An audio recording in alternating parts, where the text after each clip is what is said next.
நீங்கள்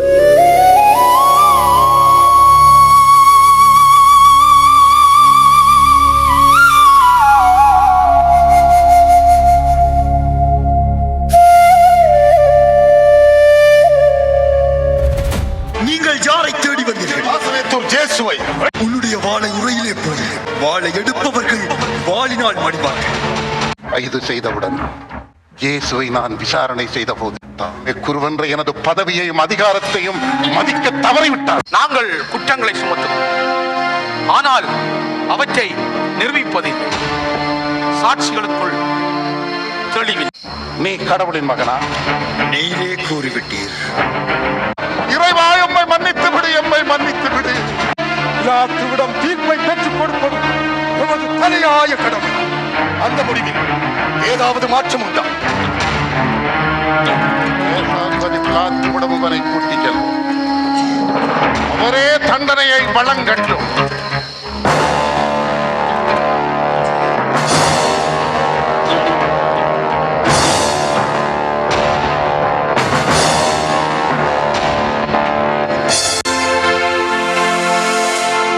பகலேனில் பதிலே சொல், இக்காலையில் நடப்பது என்ன?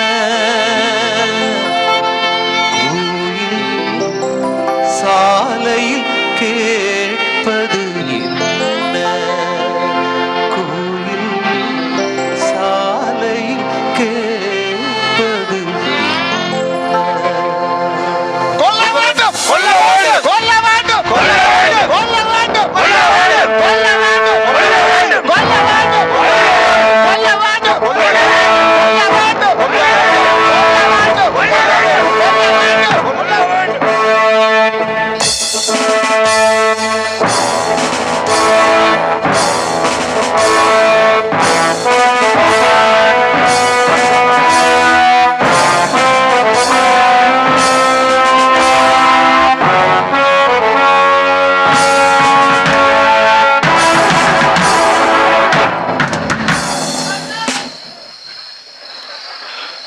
பிலாத்து அவர்களுக்கு பணிவான வணக்கங்கள்.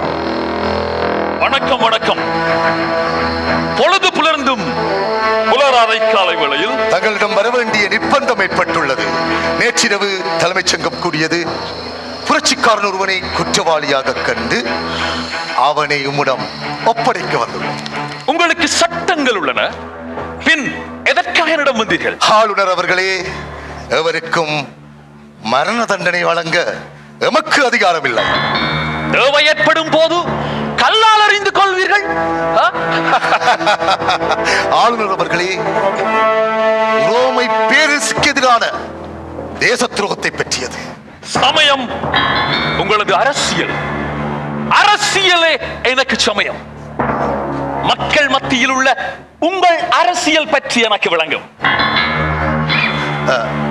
இல்லை, உங்களது மதிப்பை பாதுகாக்க ரோமை அரசு கொலை தண்டனையை நிறைவேற்ற வேண்டும் என்பது உங்களது திட்டம். ஆளுநர் அவர்களே, வாதாடுவதற்கு நாம் வரவில்லை.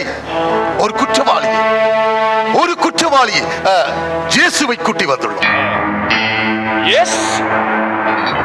இயேசு நசரேத்தூரில் பிறந்தவன், தச்சன் சூசையின் மகன், தாய் பெயர் மரியா, அருளப்பரிடம் குரு அருள் பெற்றவன். பன்னிருவருடன் சேர்ந்து உங்கள் சமய அமைப்புக்கு சவால் விடுபவர். சரிதான்? சரி. அவனை பற்றி நான் எல்லாமே அறிந்து வைத்துள்ளேன். சரி, அவனை அழைத்து சென்று வழக்கை விசாரிக்கிறேன். நன்றி.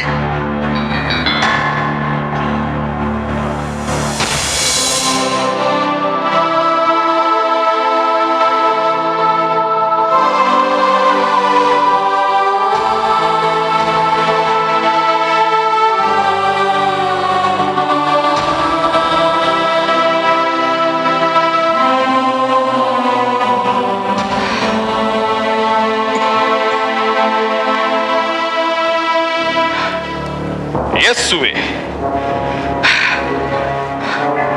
செனகா, எஸ்,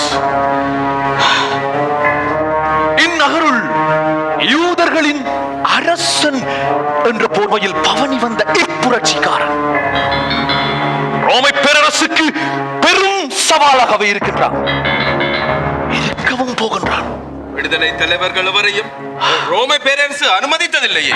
அக்கலகக்காரரை தண்டிக்காது அவர்களின் கிளர்ச்சிக்கு தடை போடாத ஆளுநர்களையும் அது விட்டு வைக்கவில்லை. சங்கடமான நிலை. வரலாறு இவனுக்கு தீர்ப்பு வழங்கிவிட்டது. இவன் இறந்தாக வேண்டும்.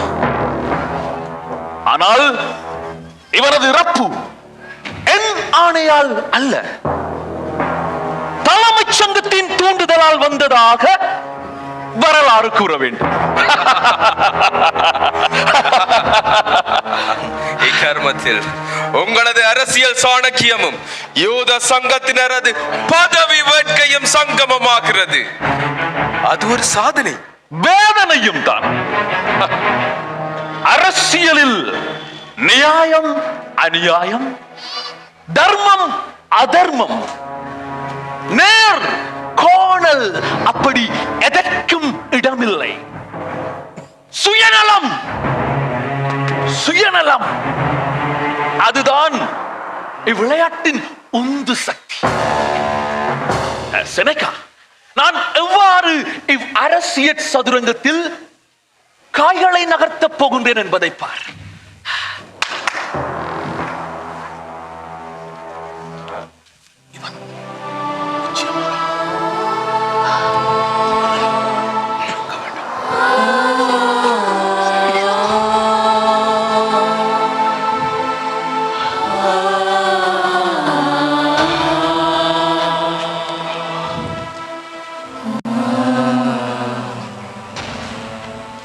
இயேசுவே,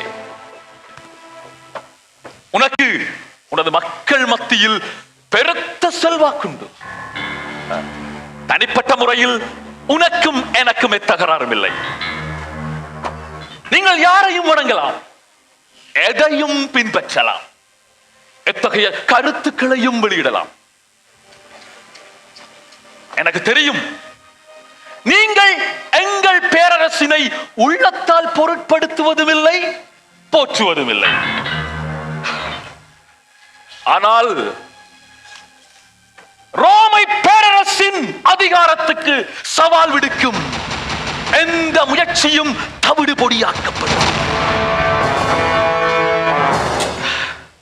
நீ விடுதலை அளிக்கும் மீட்பர் என்றும் யூதர்களின் அரசன் என்றும் பறைசாற்றினாய் என உனது குருக்களும் தலைமைச் சங்கத்தினரும் உன்னை தீர்ப்பிட என்னிடம் கையளித்துள்ளார்கள். நீ மீட்பர்தானா?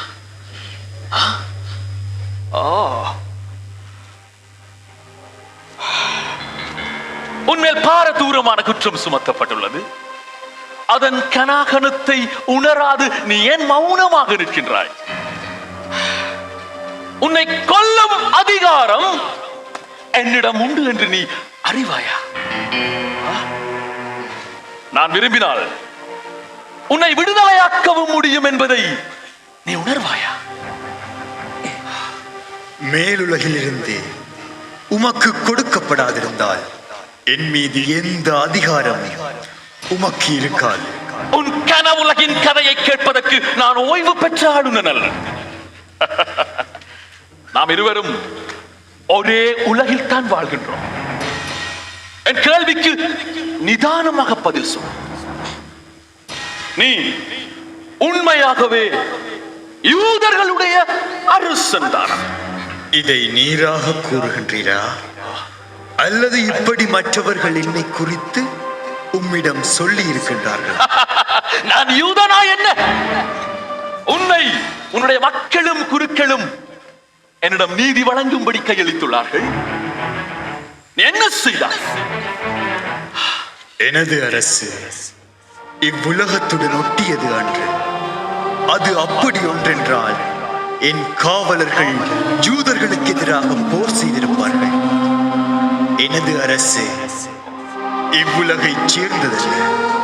உனது அரசு அப்படி என்றால் நீ உண்மையாகவே ஒரு அரசன். எனது அரசு எளிய மனதுடையோர், பிச்சைக்காரரின் அரசு அது. துயருவோர், துன்புறுத்தும் நரகத்தின் தூண்கள், சாந்தமுள்ளவர்கள், அவர்களால் சட்டத்தையும் ஒழுங்கையும் நிலைநாட்ட முடியுமா? நீதியின் மேல் பசிதாகமுள்ளோர், நீதி அநியாயம் அனைத்துமே அரசியலில் செல்லாக்காசு.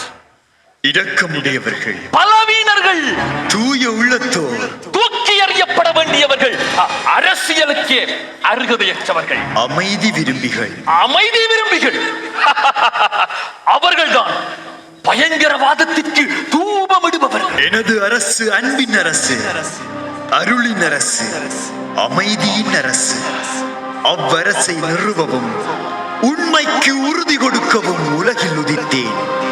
உண்மையை நாடி வாழும் எவனும் என் குரலை கேட்கிறான். உண்மை உண்மை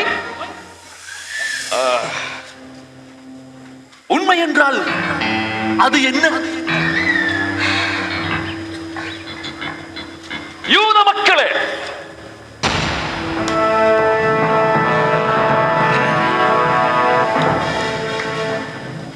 இயேசுவாகிய இவனை தேச துரோகத்தில் ஈடுபட்ட புரட்சிக்காரன் என்று என்னிடம் கையெழுத்தீர்கள். அவனை விசாரணை செய்தேன். அவன் குற்றவாளி அல்லன் என்று கருதுகிறேன்.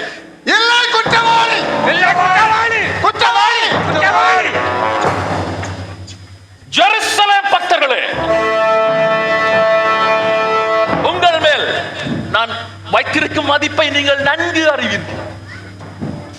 இத்திருவிழாவின் போது உங்களுக்கு சிறையில் இருக்கும் ஒரு குற்றவாளியை உங்களது விருப்பத்திற்கேற்ப விடுவிப்பது வழக்கம். எனக்கும் உங்களுக்கும் இயேசுவின் குற்றத்தை பற்றி எழுந்துள்ள முரண்பாட்டை அகற்றுவதற்கு ஒரு வழியுண்டென நான் நினைக்கிறேன். இச்சிறையினுள் பரபாஸ் எனும் ஒரு புரட்சிவாதி, கொலை குற்றவாளி உள்ளார்.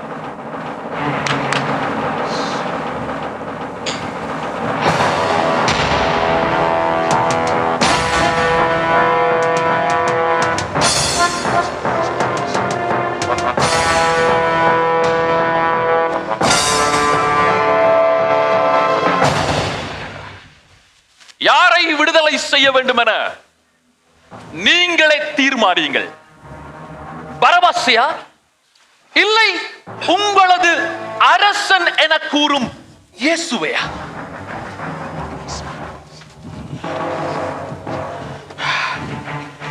உங்களது மனைவி அவசரமாக உங்களுடன் பேச வேண்டுமா? அவள் பொறுத்திருக்கட்டும். நான் ஒரு முக்கிய தீர்மானத்தை எடுக்க உள்ளேன். இக்கருமத்தில் நான் நிதானமாக திசை திருப்பல் என்று செயற்பட வேண்டும்.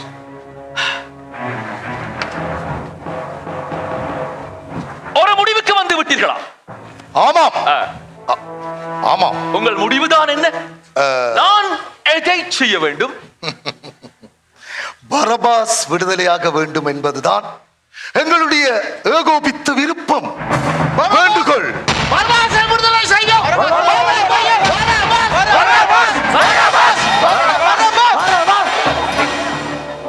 உங்களது வேண்டுகோள் எனக்கு ஏமாற்றத்தை தருகிறது. மீண்டும் சிந்தியுங்கள். பரபாசுக்கு விடுதலை, பரபாசுக்கு விடுதலை, பரபாசுக்கு விடுதலை, பரபாசுக்கு விடுதலை, பரபாசுக்கு. தவறான முடிவு போல் எனக்கு படுகின்றது. இருந்தும் நான் கொடுத்த வாக்கின்படி பரபாஸை விடுதலை செய்வேன்.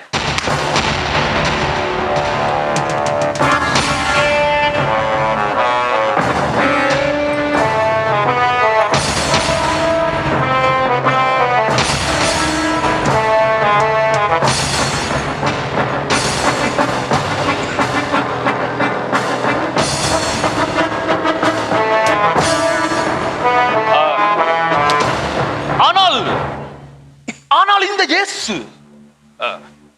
இயேசுவை நான் என்ன செய்ய வேண்டும்? அவனை சிலுவையில் அறையும், சிலுவையில் அறையும், சிலுவையில் அறையும், சிலுவையில் அறையும், சிலுவையில் அறையும். உங்களுடைய கருத்தை நீங்கள் வெளிப்படுத்தி விட்டீர்கள். சற்று பொறுமையாக இருங்கள். நான் எனது தீர்ப்பை கூற இன்னும் அவகாசம் வேண்டும். அதற்கிடையில் இயேசுவை சாட்டையால் அடிக்க உத்தரவிடுகின்றேன். சிலுவையில் சிலுவையில் சிலுவையில் பிலாத்து இயேசு இயேசு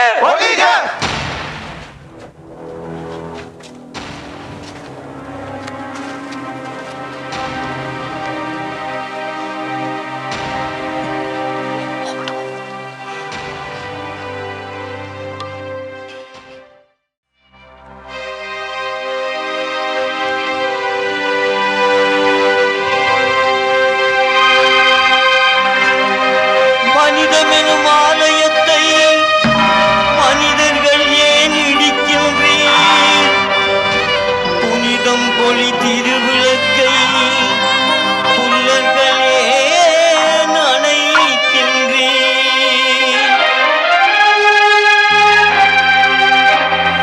மனிதமென்னும் ஆலயத்தை மனிதர்கள் ஏன் இடிக்கின்றீர்? புனிதம் பொழியும் திருவிளக்கை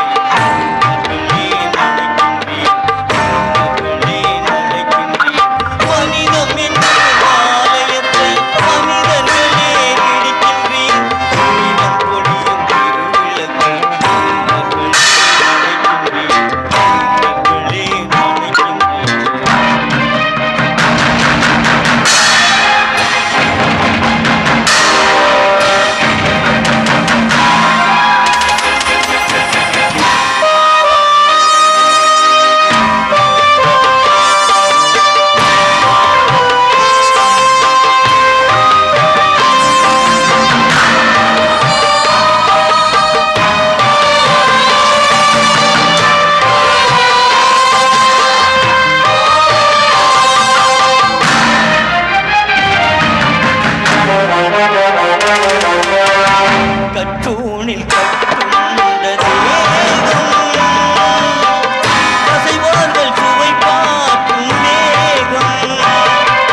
மனிதன், இதோ உங்கள் அரசன் இயேசு. தான் கடவுளுடைய மகன் என்று கூறிய இவன் எங்களுடைய அரசன் அல்ல.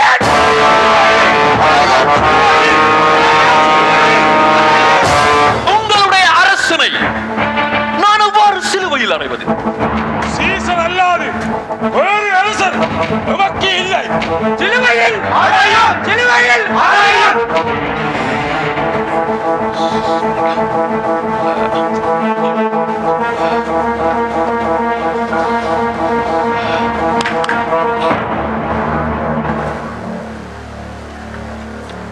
இந்த நீதிமானுடைய ரத்தம் என் மீது சிந்தாதிருக்க. நான் குற்றமற்றவனாக இருப்பேன். அவனை கூட்டிச் சென்று நீங்களே சிலுவையில் அறைந்து கொள்ளுங்கள்.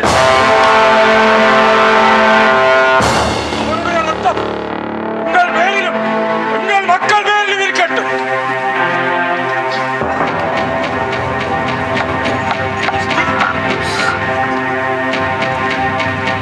இறைவனே, உன் நிறை இயல்பெல்லாம் எங்கே? மனிதனுக்காய் உன்னை மறைத்துக் கொண்டாயா? அவன் மிருக குணம் மாறுவதற்காய் அவன் உன்னை வதைப்பதற்கு அனுமதித்தாயா? மனிதனே, உன் அசுர குணத்தை காட்டி விட்டாயே. மரணத்தை பரிசளிப்பதில் நீ மகத்துவமானவன் தான். இறை இயல்பை கண்டும் உன் இதயம் இறங்கவில்லையே. கை கழுவி மரணத்துக்கு கையளித்து விட்டாயே. மனிதமே, இதுதான் உன் இயல்பா? கத்தாத செம்மறியாய் உன்னை மனிதனுக்காக கையளித்து விட்டாயே. மனிதனின் பாவத்திற்கு நீ கழுவாய் தேடுகிறாயா? அவன் பாவச் சுமையை நீ சுமக்கிறாயா?